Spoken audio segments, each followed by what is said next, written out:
Hey guys, it's Mayeva. I hope you're having a wonderful and a blessed day today. I came with like 5 minutes, 2 minutes of just words of wisdom and words of affirmation to let you know that everything's gonna be alright. Just keep on believing. Keep on with your faith. Don't ever let anybody tell you that you cannot do such thing.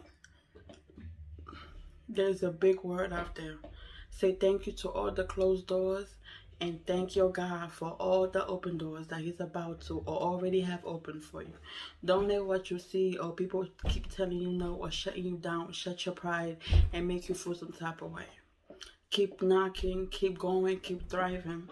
There's a better door open. You're bound to succeed. That's why you still have breath running through your nose and your lungs right now.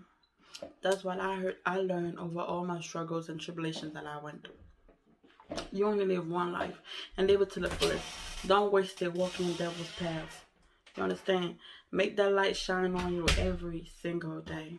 I'm about to go eat my cheesecake and my ice cream and watch me a movie. Okay, if you had a long day at work, you had a long day with kids.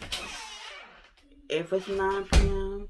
or 12 p.m., it's time for me to go take a nap and have you some alone time. Mine are just about ready for that nap time. Okay, you hear them in the background? Yes, ma'am. All right, it's Eva. Thank you so much. Have a blessed and wonderful day. Bye.